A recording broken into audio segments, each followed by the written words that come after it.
Notre vie entière est dirigée par nos sens. Notre vie entière est dirigée par notre intelligence. Si on perçoit un danger, qu'est-ce qu'on fait? On va essayer de l'éviter. Si on trouve ça bon, on trouve ça beau, on trouve ça confortable, on a envie d'y aller, on a envie d'y goûter, on a envie de le voir. Si ça fait peur, on va prendre des précautions pour pas que ça fasse, pour pas que ce qu'on a peur, ça l'arrive. Si ça fait mal, on va trouver des solutions. Faire confiance à ce qu'on voit, faire confiance à ce qu'on perçoit, c'est ce qu'il y a de plus logique pour nous, c'est ce qu'il y a de plus naturel. Il y a un feu, j'y vais pas. Il y a un steak, c'est le sûr que vous me voyez à côté. Alors, on fait quoi du verset? Et je prends un verset, mais il y en a plusieurs autres. Dans 2 Corinthiens, chapitre 5, verset 7, tournez pas, que Paul est en train de dire aux Corinthiens, car nous marchons par la foi et non par la vue. Nous marchons par la foi et non par la vue. Marcher dans notre vie sans faire confiance à ce qu'on voit, ça n'a aucun sens. Aucun sens. Quand j'étais jeune, je faisais de l'exploration. J'ai visité des mines puis des grottes un peu. Puis une des choses qui est vraiment impressionnante, ça, c'est le noir total. Tu es dans des kilomètres, tu es des centaines de pieds sous terre, dans des kilomètres de tunnels. Et là, c'est le noir total. Quand tu fermes ta lumière, littéralement, tu ne vois pas ta main passer devant ta figure. Il n'y a aucune source de lumière. Et des fois, on ne bougeait pas, puis on se regardait, puis on fermait nos lumières, juste pour avoir vraiment la chienne. Et se dire, vous imaginez, on perd nos lumières. Il y a des kilomètres dans une mine de tunnels. Ouais. On ne l'a pas dit en plus à personne qu'on était ici. On rallume vite nos lumières. C'est une question de survie et beaucoup vraiment de confort. Les lumières fermées. Paul est en train de dire, car on marche par la foi et non par la vue. Il est en train de dire qu'il ne base pas sa vie sur ses perceptions. Les lumières sont fermées. Mais il base sa vie sur ce que Dieu dit de lui et comment l'Esprit le dirige. Il avance selon qui est Dieu, comment l'Esprit le dirige. Ça, c'est la foi. La foi n'est pas de savoir une information, par exemple, Dieu est bon, et de rien faire. La foi, c'est plutôt de penser et agir en conséquence que Dieu est bon, peu importe ce que je vois. C'est le genre de foi qui a permis à Pierre de sortir du bateau quand Jésus lui a dit « Viens, on va s'entendre, nous autres, un matin, hein. On n'essayera jamais ça. Tu vas en plein milieu d'un lac, commencer à vouloir marcher sur l'eau. On ne fait pas ça. Essayez pas. On ne fait pas ça. C'est complètement fou, insensé de penser que moi, je vais marcher sur l'eau. Mais si Jésus te demande « Viens-t'en », qu'est-ce que tu fais à cause de c'est qui Jésus? Tu sors du bateau comme Pierre. La foi produit l'obéissance. La foi produit inévitablement des actions, parce que la foi sans les œuvres, elle est morte. On obéit, on fait l'action, parce qu'on sait que Dieu est digne de confiance. Le texte de ce matin, ça parle très, très, très fort de ça. On va voir 3 choses. On va voir un plan complètement insensé et illogique. On va aussi voir une foi qui défie toute logique, puis on va voir que le plan de Dieu est parfait. Alors, on commence au chapitre 2, même si on est rendu au chapitre 3. Parce que la semaine passée, j'ai dit que je reviendrais sur quelque chose. J'ai dit que je reviendrais à la dernière portion du verset 20. Alors, je vais le lire. « Cet homme est notre parent, lui dit encore Naomi, il est de ceux qui ont sur nous droit de rachat. » Donc, Naomi, la belle-mère, veuve, parle à Ruth, sa bru, veuve, puis elle lui dit que Boaz, c'est un parent, puis qu'il y a le droit de rachat sur lui. Là, on va tout de suite mettre quelque chose clair. Là. Aujourd'hui, en 2024, à Québec, ça, c'est un drôle de langage. Ouais, ça, c'est un très drôle de langage. On est dans une société hyper individualistique. Individualiste. Le bon mot, c'est individualiste. Ouais, ouais. On est très indépendant, on est pro-liberté. Droit de rachat. De quoi tu parles? Mais le cadre que Dieu a pour nous, le cadre de croissance, le cadre de sécurité, le cadre d'amour, c'est pas le cadre individualiste. Ce n'est pas le cadre indépendant. Ce n'est pas le cadre liberté. Non. Quand on lit l'Ancien Testament, là, l'aspect de famille, de communauté, c'est partout.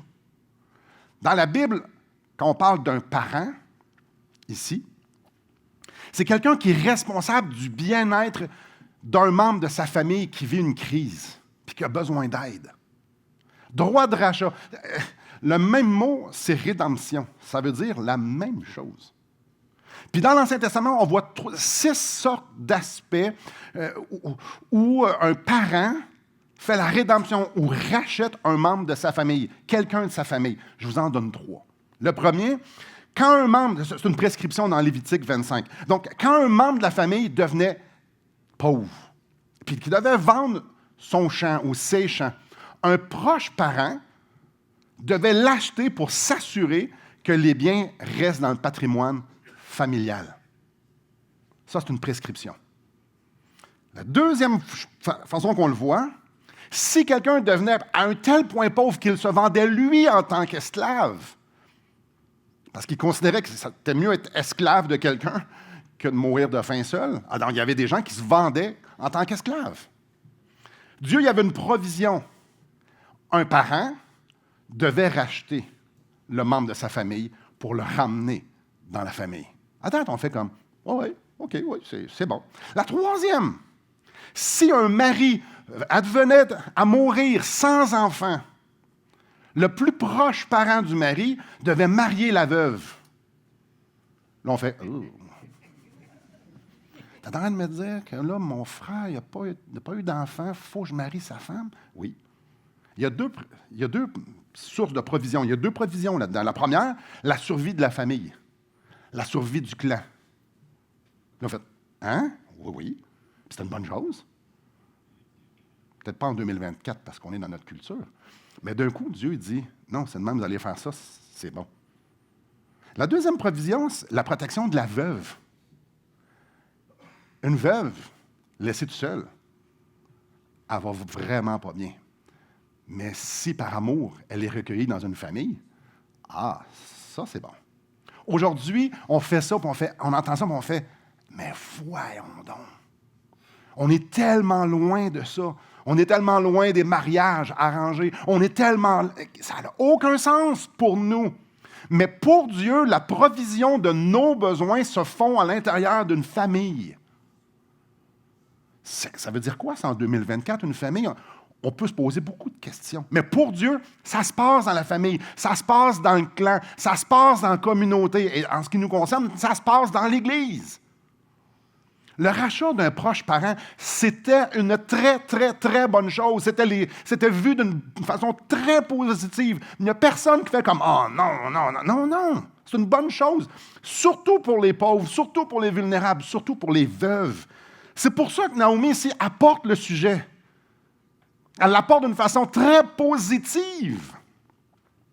Puis le verset 23 nous situe un peu dans le temps. On voit que les récoltes d'orge puis de froment étaient terminées, ce qui fait en sorte qu'il y a quelques semaines entre le chapitre 2 et le chapitre 3. Combien? On ne le sait pas. Mais pas trop, parce qu'on va comprendre pourquoi, verset 1. Naomi, sa belle-mère, lui dit, « Ma fille, je voudrais assurer ton repos afin que tu sois heureuse. » Et maintenant, Boaz, avec les servantes duquel tu as été, n'est-il pas notre parent? Voyez ici, Naomi a une chose en tête. Prendre soin de sa bru. Naomi a une chose, qu'elle soit heureuse. Et le seul moyen que Naomi voit, c'est le rachat. Je veux que tu sois heureuse. Le rachat. Puis elle, dans sa tête, dans sa famille, c'est Boaz. Ruth, il faut que tu maries Boaz. Boaz, c'est un homme généreux, c'est un homme bon, c'est un homme gracieux, c'est un homme craignant Dieu. En plus, c'est un homme influent, full ressources. Ruth, c'est lui qu'il faut aller voir. Et là, elle va lui dire, voici le plan de match. On continue notre lecture. Vois s'il doit vanner cette nuit les orges qui sont dans les airs. Lave-toi et oins-toi, puis remets tes habits et descends à l'air. Tu ne te feras pas connaître à lui jusqu'à ce qu'il ait achevé de manger et de boire. Et quand il ira se coucher, observe le lieu où il se couche. Ensuite, va, découvre ses pieds et couche-toi. Naomi est pleine de bonnes intentions. Elle veut, elle l'a dit, là. Je voudrais assurer ton repos afin que tu sois... C'est full de bonnes intentions. Ouais. Mais quel plan? Dieu ne nous laisse pas beaucoup de détails, là. Mais il nous laisse juste assez de détails pour qu'on fasse comme, quoi? Qu'est-ce que c'est ça? On n'a rien envie de dire, Naomi, ça ne marche pas ton affaire, là. Puis j'ai déjà entendu ça. Il y a des gens qui pensent que ça, c'était la coutume du temps pour dire qu'on avait le droit de rachat. Non. En fait, pas du tout. Pas du tout. C'était vraiment pas la coutume des gens qui craignaient Dieu, je peux vous le dire. Lisons le verset 14. Elle resta couchée à ses pieds jusqu'au matin, et elle se leva avant qu'on puisse se reconnaître l'un l'autre. Boaz dit qu'on ne sache pas qu'une femme est entrée dans l'air. OK, s'il faut que tu y ailles de nuit en cachette, il faut que tu partes le matin avant que le soleil se lève, ça sonne pas bien. Si les autres pouvaient se faire des mauvaises idées, c'est parce qu'il y a quelque chose de pas normal. Il y a quelque chose à cacher. C'est pas normal. Ouais, il y a quelque chose ici qui est culturel. Mais il y a quelque chose de culturel. Il y a quelque chose dans ce qu'elle est en train de faire qui est culturel. Et Osée nous aide à comprendre. Le prophète Osée, dans Osée 9.1, nous parle, allez-y pas, il nous parle de quelque chose de très culturel qui se passe à l'ère du blé ou à l'ère de l'orge. Ça nous parle que l'ère à blé, c'est une place fréquentée par les prostituées. C'est ça qui est culturel. Il n'y a rien de normal pour du monde qui craigne Dieu de faire ce qui est en train de se passer ici, là. Une femme qui prend son bain, qui se parfume, qui met des habits, puis après ça va retrouver un homme qui dort, lui découvre les pieds. Ouais, disons qu'à première vue, là, ordinaire Naomi comme plan. Très ordinaire, Naomi, comme plan. Puis c'est loin d'être fini. C'est très ordinaire. Laissez-moi un peu déballer à quel point c'est ordinaire. Imaginons un instant que Ruth fait exactement ça. Ruth fait son plan, puis elle arrive au pied de Boaz, puis Boaz, la réaction normale de Boaz devrait dire « Ruth, tu veux coucher avec moi? » Boaz étant qui est, qu'est-ce qu'il devrait faire? « Mais va-t'en! Je suis un homme intègre, influent, je suis un homme qui craint Dieu. Qu'est-ce que tu fais là? » Évidemment, le plan échoue. Le plan échoue. Attendez, là. Le plan de Naomi a un risque très élevé qui échoue. Parce que normalement, Boaz devrait dire « Mais tu t'en vas. Tu vas ruiner ma réputation. » Ça, c'est une des choses qui aurait pu arriver. Il y en a un autre. Ruth fait tout ça. Et Boaz, il n'est pas l'homme si bon qu'on pense être, puis il couche avec. Ah. Le plan échoue. Encore. OK. Fait, Boaz devrait la mettre dehors. D'un coup, le gars, il n'est vraiment pas bon, mais il couche avec. Ça ne marche pas. T'as un peu, Naomi, à quoi tu as pensé? D'un point de vue humain, il n'y a rien de bon là-dedans. C'est un très, très mauvais plan, mais encore, ce n'est pas fini. Une femme qui approche un homme pour qu'il se marie. Culturellement, là, ouais, non, vraiment pas. Non. Attendez, on ajoute une petite couche ici. Une jeune femme qui approche un homme d'âge mature pour qu'il se marie, encore moins. On ne fait pas ça. Culturellement, c'est un non, là. Non, c'est des mariages arrangés que les parents arrangent. C'est l'homme qui va vers la femme. Non, c'est pas fini. Une servante qui travaille dans un champ va voir le propriétaire du champ pour lui dire « On devrait se marier ». Ça, c'est surréel. Une servante qui va voir le propriétaire du champ. Non. C'est pas fini, on rajoute une autre petite couche de plus. Une jeune femme veuve, moabite, qui doit travailler dans un champ pour sa survie, donc archi-pauvre, approche un homme mature, qui craint Dieu, influent dans la société, qui est riche. Qu'est-ce que c'est ça comme plan? C'est complètement illogique, c'est insensé. Naomi, à quoi tu penses? Et je vous parle d'informations comme ça, le droit de rachat n'était pas obligatoire. C'était pas obligatoire. Boaz n'était pas obligé de marier Ruth. Alors, pourquoi Boaz, représentant tout ce qui est, marierait la veuve Ruth, la Moabite? Qui a eu ce plan-là? Ça n'a aucun sens. Je vous rappelle, les Moabites n'avaient même pas le droit de rentrer dans le temple, de rentrer dans le tabernacle. Ils n'avaient pas le droit d'aller adorer Dieu avec le peuple d'Israël. C'était un peuple que Dieu avait maudit. Attends un peu, pourquoi Boaz marierait donc Ruth la Moabite? On n'a aucun détail d'un point de vue humain de croire que ça, c'était un bon plan de match, que ça, c'était logique. Aucun. On devrait lire cette histoire-là et faire comme hey, Naomi, ça va pas bien, hein? Pourtant, allons lire le verset 5. Elle lui répondit, je ferai tout ce que tu as dit. Je ne sais pas pour vous, mais moi, non, j'ai envie de dire à Ruth, fais pas ça. Ruth, non, fais-moi confiance, je connais la fin de l'histoire. Non, je connais pas. Mettons, je connais pas la fin de l'histoire. La fin de confiance, fais-moi confiance, je connais la fin de l'histoire, mais si je connais pas la fin de l'histoire, non, Ruth. Écoute, le gars te laisse glaner. Le gars, tu es sous sa protection. Le gars, il est super généreux avec toi. Puis là, tu vas aller gâcher ça? Non, mais non, c'est un plan complètement, c'est voué à l'échec. Ruth, ne fais pas ça. Regarde tes acquis, ça ne vaut pas la peine de tout risquer de perdre. Regarde, c'est beau, c'est un beau projet, mais non. Mais c'est pas ça qui arrive. Ah, il va. Ruth, il va. Je tiens à vous dire, quand j'étudiais ce passage-là, je connais très bien l'histoire, j'étais littéralement sur le bout de ma chaise. Comme s'il y avait comme quelque chose de dramatique. Puis que je ne savais pas la fin, mais je sais la fin. Là, tu dis, mais voyons. Puis là, Ruth va faire exactement ce que Naomi a dit, ou presque. Verset 6. Elle dit, bon, je vais tout faire. Parfait, elle y va.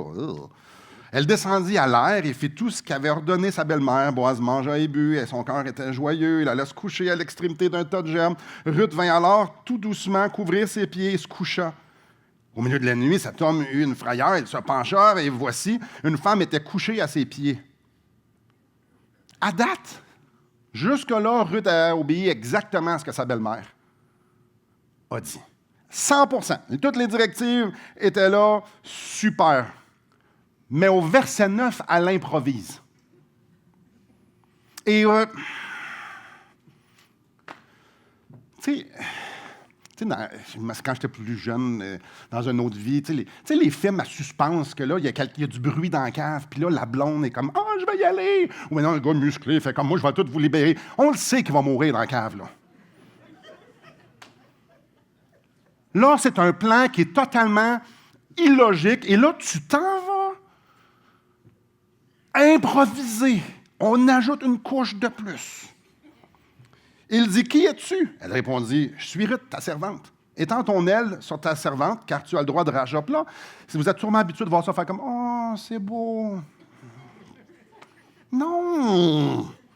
Suis le mauvais plan, va pas de même. Elle se présente, Ruth, la servante. Si vous avez suivi toute la série, vous allez comprendre. Non, c'est Ruth la Moabite, son nom. C'est Ruth l'étrangère. Partout dans le livre, c'est Ruth la Moabite. Juste pour vous donner une idée, au chapitre 4, quand Boaz va parler de Ruth, il va dire Ruth la Moabite. C'est Ruth la Moabite. C'est important de comprendre c'est Ruth la Moabite. Puis là, elle va dire Ruth ta servante. À quoi tu penses? Juste pour se ramener un peu, au chapitre 2, Boaz est super généreux avec elle. On va le lire comme la réaction de la générosité de Boaz, au verset 10. Alors, elle tomba sur sa face et se prosterna contre terre, et elle lui dit, « Comment ai-je trouvé grâce à tes yeux pour que tu t'intéresses à moi qui suis une étrangère? » Puis quelques semaines après, elle s'appelle Ruth. Tu sais, Ruth, ta servante, c'est humble. C'est humble, là. Mais Ruth, la Moabite, ce qui est supposé être, c'est là. Qu'est-ce qui s'est passé? Comment, en quelques semaines, elle passe à être une étrangère qui supplie d'aller avoir un petit coin de terre pour pouvoir recueillir les restants, à « Je suis Ruth, ta servante ». Ça sonne pas bien. Humainement, là, ça sonne pas bien. Surtout qu'allez voir à la fin du verset 4. J'ai sauté une directive. Au verset 4, après, elle dit, voici tout ce que tu vas faire. Il l'a dit, Naomi lui dit, il te dira lui-même ce que tu as à faire. Donc, tu découvres ses pieds, puis il va te dire quoi faire. Ouais, c'est pas ça qui arrive ici du tout. Donc, tu découvres tes pieds, puis il va te le dire. Non. Déjà, là, c'est super illogique. Ruth a dit, non, mais moi, j'improvise, je vais pousser ça un petit peu plus loin. Étends ton aile sur ta servante. Ça, c'est carrément une demande en mariage. Pas, je m'approche de toi, je fais une approche pour... Non, non. Ruth demande Boaz en mariage. Là, on a dit tout ensemble, ben non, qu'est-ce que tu fais là? C'est une chose de faire une approche, mais jamais, jamais, jamais. Elle fait une demande en mariage à lui. Puis quand elle dit « car tu as un droit de rachat », elle, la Moabite, lui rappelle la parole de Dieu à lui, l'homme influent israélite. Non. Elle lui rappelle ses responsabilités familiales. Non. T'es Ruth, la Moabite. Ça paraît pas, là. Mais dans cette histoire-là, là, humainement, mais il n'y a absolument, mais absolument rien qui fait du sens. Qu'est-ce qui s'est passé? Ben, la réponse est au chapitre 2, verset 20. La première partie. Vous vous souvenez quand Ruth revient vers sa belle-mère avec 30-50 livres d'orge que Boaz avait permis qu'elle puisse récolter. Et là, Naomi lui dit à sa belle-fille, « Qu'il soit béni de l'Éternel qui se montre miséricordieux pour les vivants comme il le fut pour ceux qui sont morts. » Donc, elle reconnaît que ce que Boaz a fait vient de Dieu.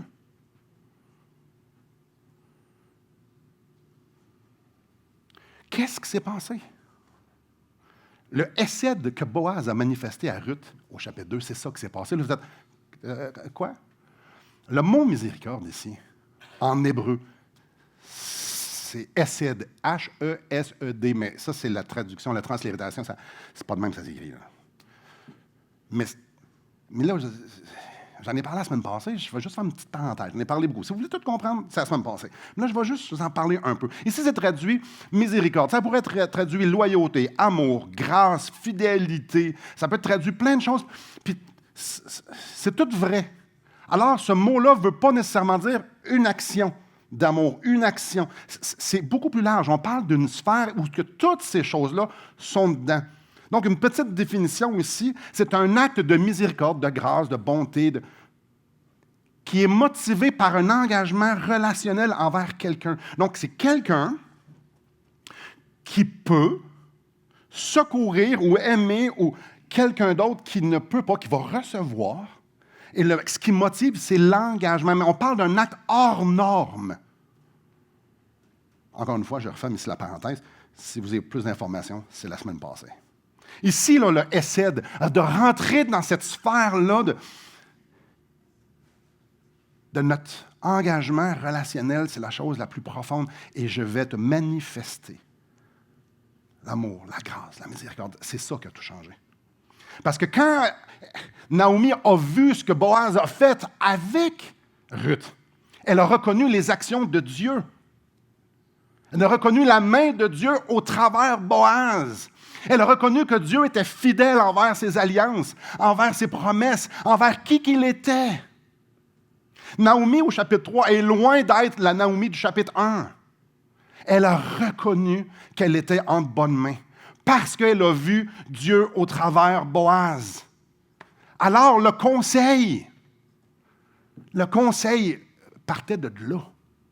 On doit comprendre que les directives qu'elle a données à Ruth n'étaient pas basées sur la logique humaine. Les lumières étaient toutes fermées parce que c'était illogique. Les directives qu'elle a données à Ruth ont été poussées par la foi. La foi que Dieu manifeste toujours le hesed envers son peuple. Toujours, il est toujours dans cette sphère-là d'amour, toujours dans cette sphère-là de miséricorde, de grâce, de loyauté, de fidélité. Et c'est à cause de qui il est. Elle a reconnu ça en Boaz. Alors, c'était la foi. La foi agissante qui veut dire, Ruth, c'est ça qu'il faut que tu fasses. Puis en ce qui concerne Ruth, elle a obéi au pied de la lettre parce qu'elle se croyait en bonne main. Elle avait expérimenté Dieu par Boaz.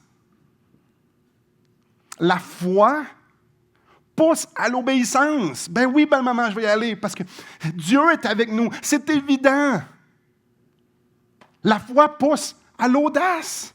Ça n'a aucun sens. Ouais, puis Dieu est avec nous.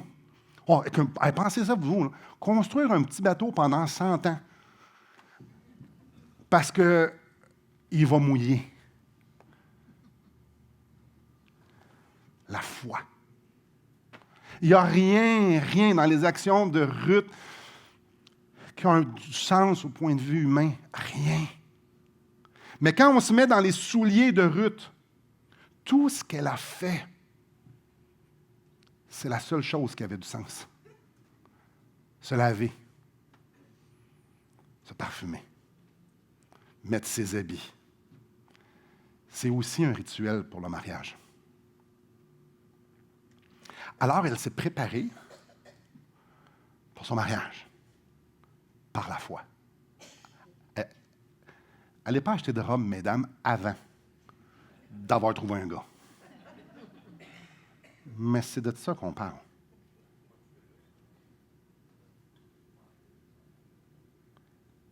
Dieu est avec nous, au travers de Boaz. C'est ça qu'il faut qu'on fasse. Étends ton aile sur ta servante. Oui, c'est une demande en mariage, mais c'est beaucoup plus que ça. C'est une demande que Boaz soit la réponse de la prière de Boaz. Qu'est-ce que tu dis là? Allons lire verset 12. Voici ce que Boaz a prié pour Ruth. Que l'Éternel te rende ce que tu as fait, et que ta récompense soit entière de la part de l'Éternel, le Dieu d'Israël, sous les ailes duquel tu es venu te réfugier. Alors, quand elle lui dit, au verset 9, « Étends ton aile sur ta servante », elle est en train de lui dire, « Je te demande de continuer d'expérimenter le refuge de l'Éternel par toi. Ce que j'expérimente de Dieu, je veux que tu sois la réponse à ta prière. Je veux la sécurité. C'est toi, je veux l'accueillir de toi. Je sais que Dieu va le manifester au travers de toi pour moi. » Wow! C'est beau. C'est beau. Mais la foi de ces deux femmes-là défie toute logique humaine. C'est complètement ridicule. Mais elles ont vu Dieu agir. Et elles se sont mis hyper vulnérables. Eux, ils avaient tout à perdre. Ruth, elle s'est mise hyper vulnérable. Elle aurait pu avoir une étiquette que pas ça qu'elle voulait, puis c'est pas ça qu'elle était. Puis elles ont marché par la foi et non par la vue. Passons au troisième point. Le plan de Dieu est parfait. Verset 10. C'est quoi la réponse de Boaz? Et il dit, « Sois bénie de l'Éternel, ma fille. » Ce dernier trait témoigne encore plus en ta faveur que le premier, car tu n'as pas recherché les jeunes gens, pauvres ou riches. La réaction de Boaz est pratiquement surprenante. Il est ravi de la tournure des événements. Et c'est important de savoir pourquoi.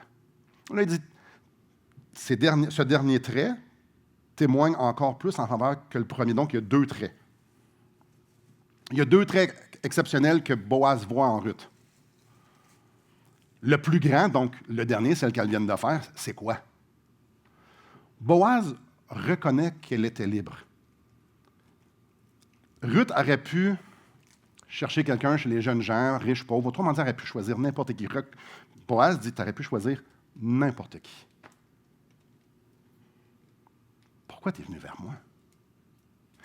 Ici, tu es en train de reconnaître que le choix de Ruth, le choix d'aller voir Boaz, le choix d'approcher Boaz, le choix de dire hey, « tu as le droit de rachat sur moi », ce choix-là démontre un acte d'exception. C'est vraiment bizarre. Là. Le choix d'aller vers Ruth Le choix de Ruth d'aller vers Boaz, c'est un choix d'exception, c'est un choix hors norme, c'est un choix qui est extraordinaire. Devinez quel mot est utilisé pour parler de ce choix-là. Hesed. Le choix d'aller vers Boaz, c'est le mot Hesed. L'obéissance de la foi par Ruth est une manifestation hors norme de bonté envers la famille de son beau-père Élimélec, donc la famille de Boaz et de son mari Machlon. C'est un hesed envers la famille de son mari. Ça, c'est un acte d'exception. Elle est en train d'honorer la famille de son mari, la famille d'Élimélec, son beau-père, qui est décédé, et la famille de Boaz. Avouez que c'est surprenant. Mais c'est tellement beau. C'est tellement beau. Donc ça, c'était le dernier trait. Tu fais le hesed envers ma famille, envers moi, envers ton mari. Wow! OK, maintenant, parlons du premier. La première fois, le premier trait, c'est quoi? Ben, c'est sa loyauté envers sa belle-mère Naomi. Ruth était entrée dans une relation profonde avec sa belle-mère, avec la famille de sa belle-mère Naomi. Et toutes les actions que Ruth faisait envers Naomi découlaient de cette relation profonde-là. On va s'entendre, c'est hors norme pour Ruth de suivre Naomi, de faire tout ce qu'elle fait. C'est hors norme pour Ruth. Elle rentrait en relation avec sa belle famille, envers sa belle-mère, puis elle a tout fait ce qu'elle a fait à cause de cette alliance-là, puis c'était hors norme. Ça vous fait penser à quoi, ça? Venez avec mon chapitre 1, verset 8. Je l'avais sauté, et ce n'est pas un hasard. Alors, pour on se met en contexte, le mari de Naomi, Élimélec, est mort. Leurs 2 fils sont morts. Fait qu'il reste Naomi, la belle-maman, et les 2 filles, Orpa, les 2 belles-filles, Orpa puis Ruth.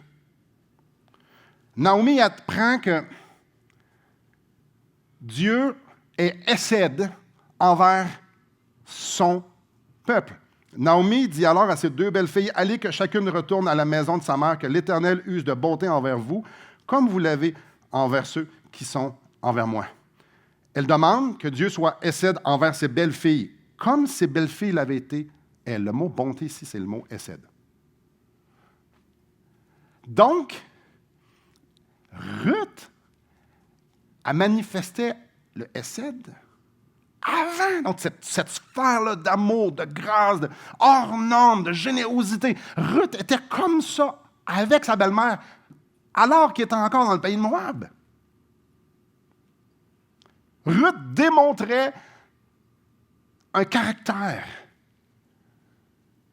exceptionnel envers Naomi. Donc, quand les 2 femmes sont arrivées à Bethléem, les gens voyaient quoi de Ruth? Ils voyaient une femme qui manifestait cet amour, bonté, loyauté, fidélité hors norme de Ruth envers Naomi. C'est ça que les gens ont vu. Puis c'est ça que Boaz a vu. Regardez au verset 11, du chapitre 3. « Maintenant, ma fille, ne crains point, je ferai pour toi tout ce que tu diras, car toute la porte de mon peuple sait que tu es une femme vertueuse. » Tout le monde sait que tu es vertueuse parce qu'ils t'ont vu faire le hesed envers ta belle-mère. C'est exceptionnel. Alors, c'est pour ça que Boaz, il est ravi des événements ici, là. Parce que lui, il expérimentait et voyait Dieu au travers Ruth. Hey, c'est-tu pas beau, ça, rien qu'un peu? Boaz manifeste Dieu à Ruth et Ruth manifeste Dieu à Boaz. Et puis par pur bonheur, ils se rencontrent. Par hasard, ils se rencontrent. Et par hasard, ils vont être les arrière-grands-parents du plus grand roi d'Israël et l'arrière-arrière-arrière-grand-parent du plus grand roi qui va jamais exister, qui s'appelle Jésus. Comme par hasard, 2 personnes qui manifestent quelque chose qui se trouve dans le royaume de Dieu. Aïe, aïe! Ruth veut marier Boaz. Boaz veut marier Ruth. Mais il y a un problème. Il y a un problème. Boaz, ce n'est pas le plus proche parent de Ruth et Naomi. Il y en a un autre qui a le droit de rachat. Non, l'histoire est supposée d'être tellement belle, c'est supposé être, écoute bien, ils sont deux extraordinaires, puis d'une façon fortuite, ils se sont rencontrés, puis c'est tellement beau. Eh non, il y a un gars en avant de Boaz. Eh, boy. On fait quoi avec ça? Disons que la rencontre nocturne nous laisse sous un suspens incroyable. Verset 12. Ah, il est bien vrai que j'ai le droit de rachat, mais il en existe un autre plus proche que moi. Passe la nuit ici, et demain, s'il veut user envers toi du droit de rachat, à la bonne heure, qu'il le fasse. Mais s'il ne lui plaît pas d'en user envers toi, j'en userai l'Éternel est vivant. Reste couché jusqu'au matin.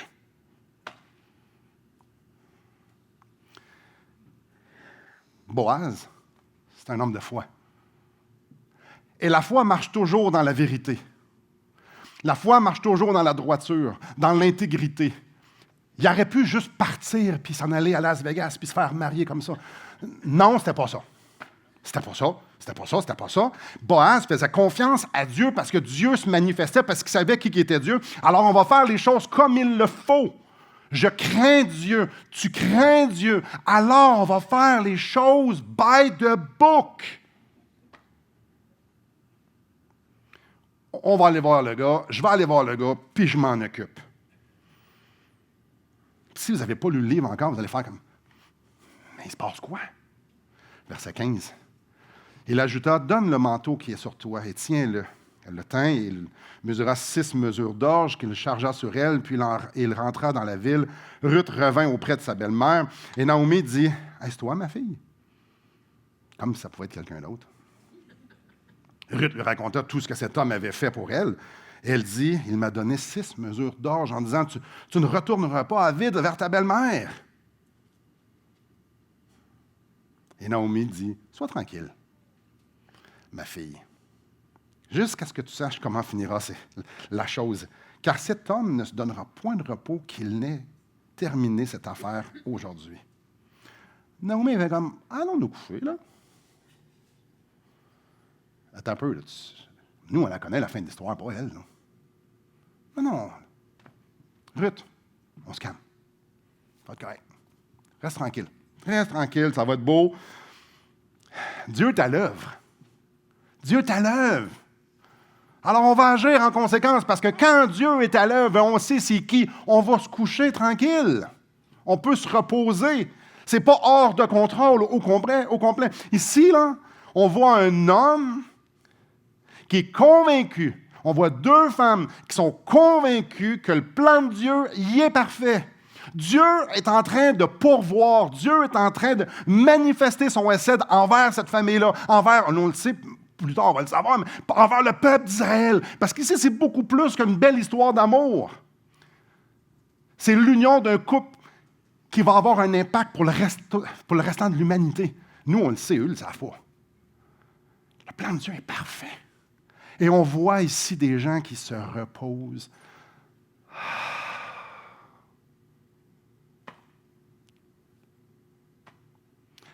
Quelle soirée.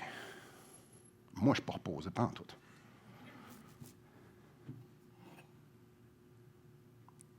On va agir en conséquence de Dieu. On va agir en conséquence de ce que lui nous a montré. Toute la soirée, les lumières étaient fermées, là. Je fais référence à mon illustration du début. Il n'y avait rien de logique. Ils se sont mis vulnérables. Il y avait du danger partout. J'aurais pu mentionner aussi qu'une femme comme ça, parfumée, qui vient de prendre son bain, qui se promène en dehors, dans la ville, c'est très dangereux. Il y a plein de choses, j'ai omis de dire, là. On va mettre le pied un devant l'autre, les yeux fermés parce que Dieu nous parle, parce que ça sent Dieu, parce que ça goûte Dieu. Et il se repose. Calme-toi. Oui, mais ça va peut-être être l'autre dude. Calme-toi. On ne dit pas que c'est ça que Ruth a dit. C'est peut-être ça que j'aurais fait. Calme-toi. Marcher par la foi et non par la vue. Là, on jase. On jase.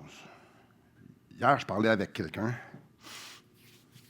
Puis je lui ai posé cette question-là. Puis la question m'est venue en tête. J'ai fait « Arc!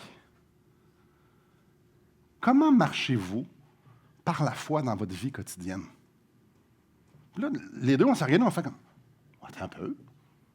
Comment je marche par la foi dans ma vie quotidienne? » Là, je vais spécifier un petit peu là. Intentionnellement, je me repose sur Dieu, sur qui est, sur ce qui s'est révélé de sa personne. Je me repose sur ses promesses pour faire quelque chose de précis et de ponctuel. Donc, dire « Ah, je fais confiance à Dieu, il est bon aujourd'hui, ça va être correct. » Non, non, c'est pas de ça que je parle. Non. C'est intentionnellement, je me décide, comme Naomi, de me reposer sur qui Dieu est, sur ses promesses, pour faire quelque chose de vraiment précis. Faire des actions précises par la foi. Hier. En avez-vous fait? Cette semaine. Ah, je me suis réveillé. Ouais, non. Moi aussi, je me suis réveillé, puis c'était pas par la foi. Vous allez dire, on fait plein d'actes qu'on ne sait pas comment ça va se terminer, donc c'est par la foi. Moi, non. C'est pas de ça que je veux dire. Je suis en train de parler de sortir du bateau comme Pierre. Je suis en train de construire un arche. Je suis en train d'aller faire ce que Ruth a fait ici. Là. Non, des actions. Je vais marcher par la foi. Je vais arrêter de dire quelque chose par la foi. Je vais aller voir mon voisin. Ça ne me tente pas. Je veux pas aller voir mon voisin. Je veux pas aller le voir.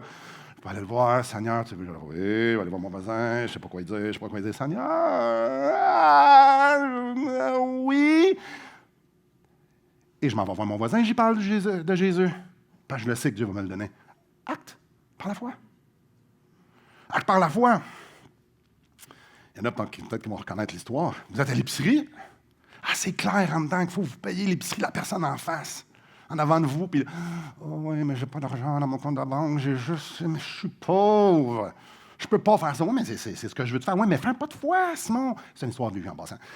« Ah non, je peux pas. » Puis de toute façon, là, vraiment, par hasard, je vois, c'est écrit manque de fonds. Non!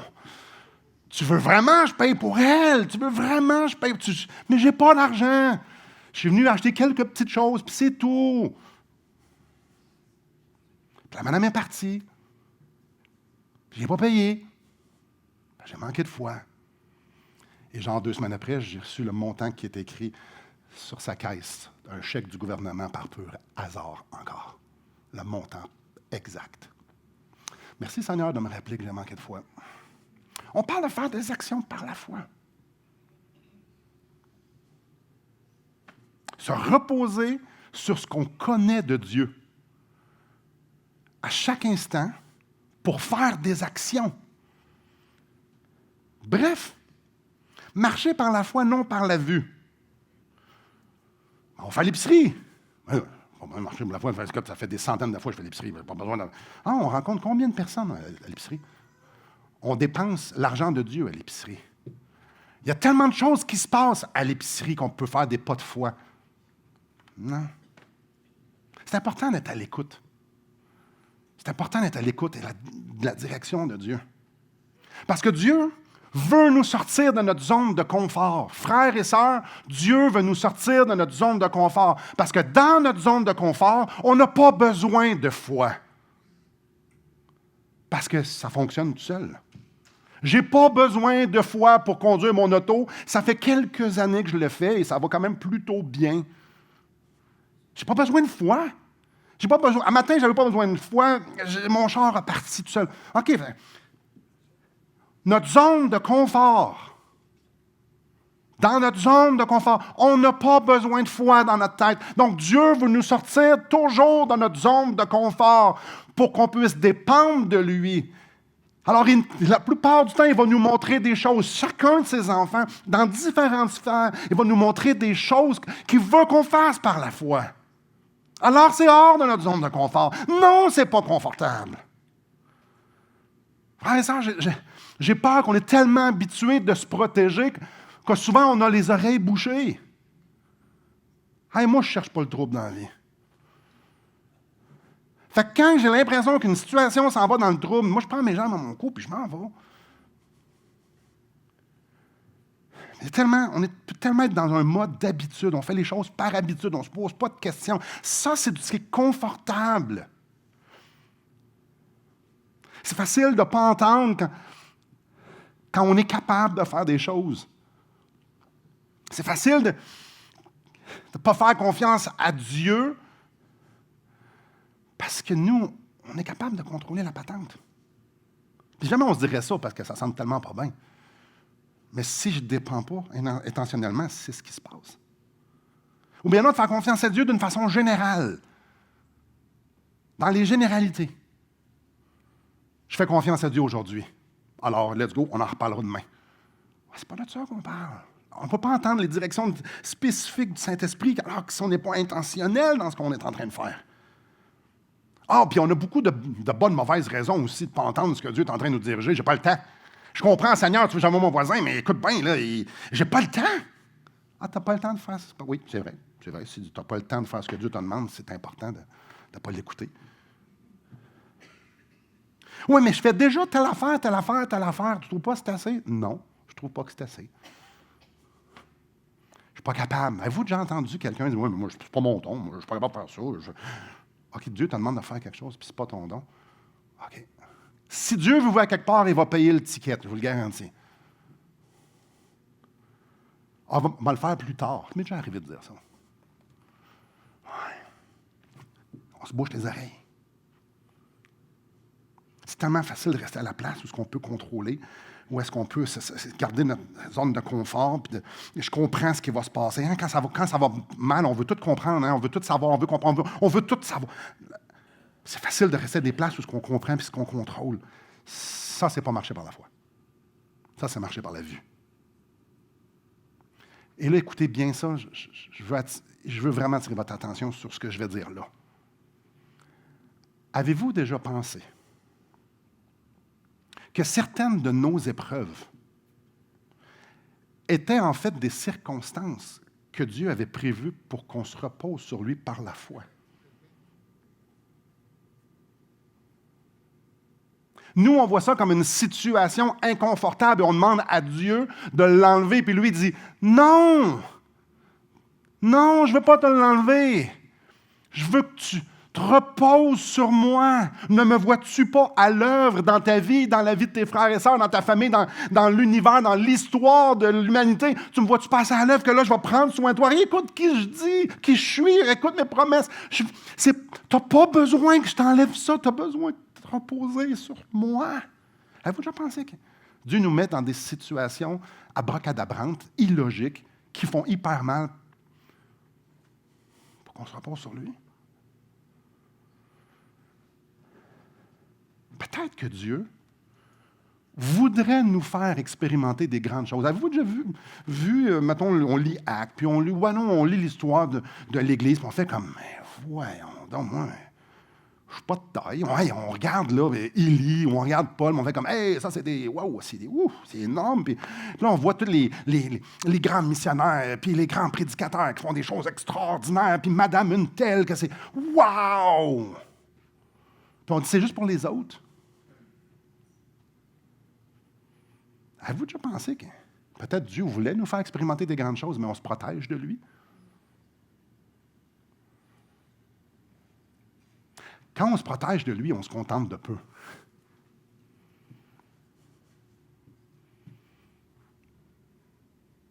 Je vous donne un autre exemple. Je l'ai mentionné hier, messieurs, au café des hommes. Comment on se protège de Dieu? Si vous êtes visiteur, désolé, vous ne comprendrez pas le référent, mais nous, ici, on va comprendre ça. L'année passée, j'ai visité plein d'églises. Les églises qui nous soutiennent, des églises qui font en sorte que je peux être ici à temps plein. Puis donc, je suis allé les voir pendant tout l'été, puis j'allais prêcher, puis je présentais qu'est-ce que Dieu faisait ici. Et de l'habitude, les gens, il y a des gens là-dedans, ça fait près de 20 ans qui nous soutiennent financièrement, ils veulent avoir des requêtes de prière. Il y a vraiment un lien entre nous autres. Puis, Simon, qu'est-ce que tu veux qu'on prie? Moi, des fois, je fais des affaires folles. J'avais 3 requêtes de prière. La première, c'est que Dieu m'humilie. Imaginez ça, j'ai demandé des centaines de personnes de prier pour moi pour ça.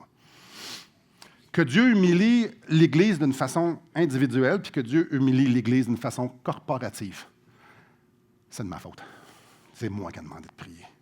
Des centaines de personnes pour qu'on soit humiliés. Pour une raison, j'étais vulnérable devant Dieu. Je me souviens, puis devant Dieu, devant le Seigneur, je dis, au mois de mai, avant de partir, je dis, Seigneur, je veux avancer, puis je veux que l'Église avance. C'est ça. Tu fais grâce aux uns, mais tu résistes aux orgueilleux. Amène-nous, fais-nous marcher sur le chemin de l'humilité pour qu'on puisse goûter tes grâces.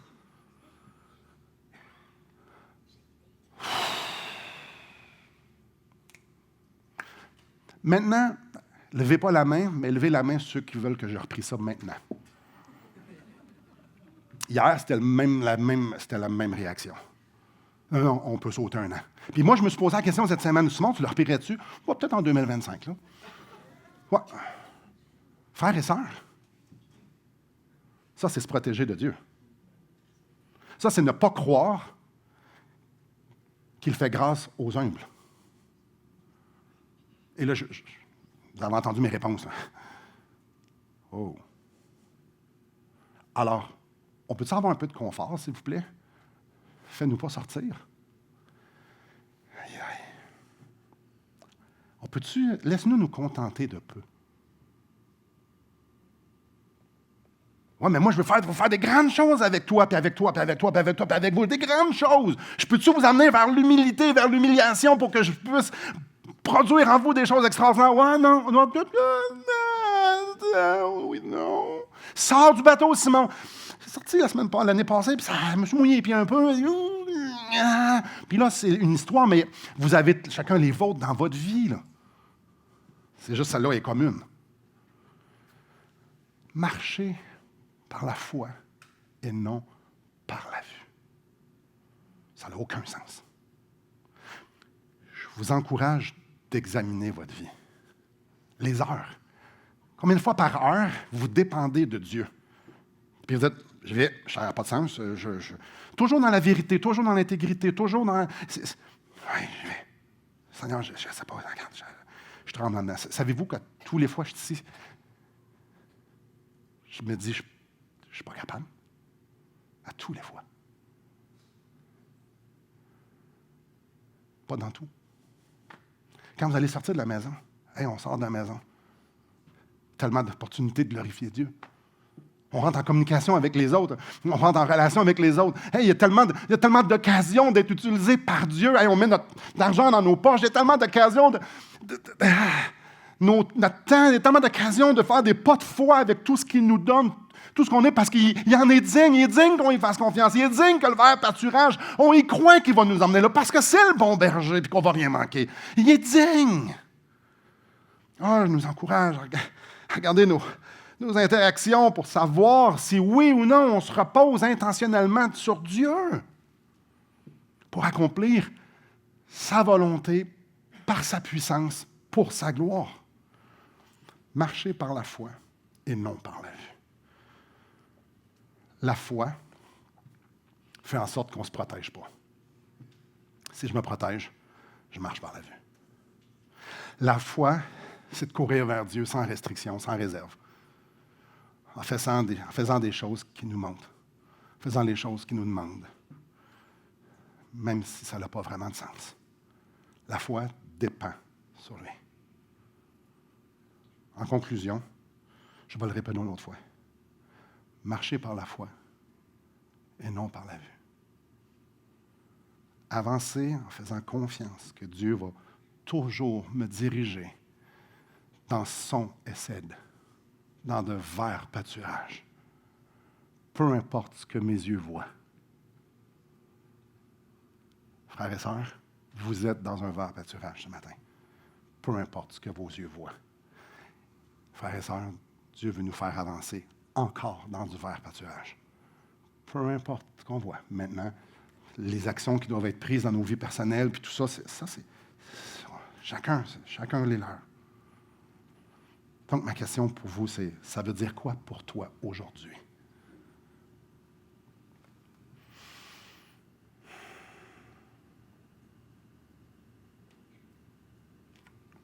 Marcher par la foi et non par la vue.